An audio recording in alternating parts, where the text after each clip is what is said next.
Et il y a trois objectifs majeurs. Le premier objectif consiste à sensibiliser les populations pour qu'elles aillent retirer massivement leurs cartes. Le deuxième objectif est d'amener la population à comprendre les enjeux qu'il y a dans ces élections territoriales, les élections municipales, les élections départementales, parce qu'il s'agit d'élire les élus à la base. Donc, pour renforcer le processus démocratique, les citoyens doivent aller retirer massivement leurs cartes pour que le 23 janvier 2022, qu'elles aillent voter massivement. Le deuxième objectif étant de faire un vote pacifique, sans violence, mais d'augmenter le pourcentage de vote par rapport aux élections passées.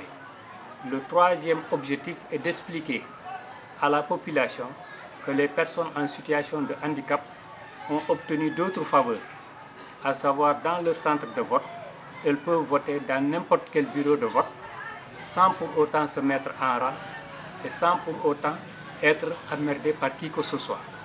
Et elles choisissent librement la personne qui doit les assister pour qu'elles puissent accomplir leur devoir citoyen.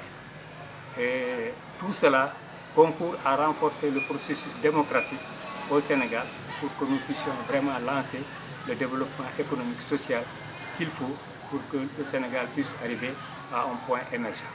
La zone d'intervention de votre caravane, c'est uniquement les zones urbaines ou bien c'est avec le monde rural? C'est dans toute la région de Kolda, à savoir les 3 départements. Nous intervenons aussi bien en zone rurale qu'en zone urbaine.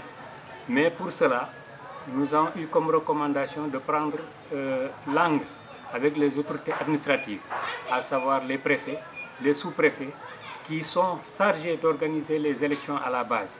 Donc c'est sur leurs recommandations que nous faisons surtout les points les plus sensibles. Ici, dans le département de Kolda, actuellement, nous avons eu à toucher l'ensemble des quartiers de la commune de Kolda. Nous avons touché les arrondissements de Djoulakolon, de Dabo et une partie de l'arrondissement de Saré-Bigui. Le principal enjeu surtout, c'est dans la commune de Kolda, où il y a de nouveaux centres qui ont été créés et où les électeurs doivent être réorientés. C'est notamment le cas du quartier Medina Chérif, de Saré Kémo, plutôt Sintian Idrissa, Doumassou Plateau, la zone de l'école Malansane, etc. Donc nous avons sillonné ces quartiers pour demander aux populations de se rapprocher de la préfecture pour être réorientés par rapport aux nouveaux centres de vote que certains doivent bénéficier.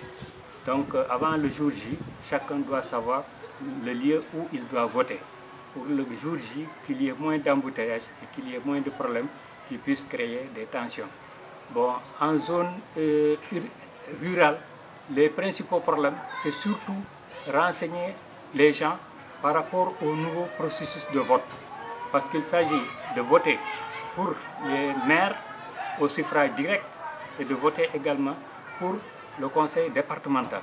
Là également, c'est au suffrage direct. Principalement à Vélingara où nous avons été, et le préfet nous a souligné surtout que le problème principal qu'il rencontre, ce sont les meetings qui sont en train d'être organisés actuellement, alors que nous sommes en pré-campagne où tout rassemblement sans autorisation est interdit.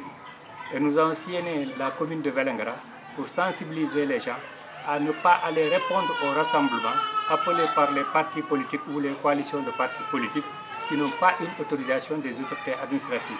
Parce qu'en ce moment, d'ici que la campagne démarre le 8 janvier, tout rassemblement est interdit par la loi électorale. Donc, le ministre de l'Intérieur a pris un arrêté en ce sens. Donc, c'est dans ce contexte que également nous appuyons les autorités administratives pour que le message puisse bien passer. Actuellement, il nous reste le département de Médina Yoro Foulah que nous devons sillonner pour compléter quand même l'ensemble du territoire régional de Kolda. Voilà où nous en sommes actuellement.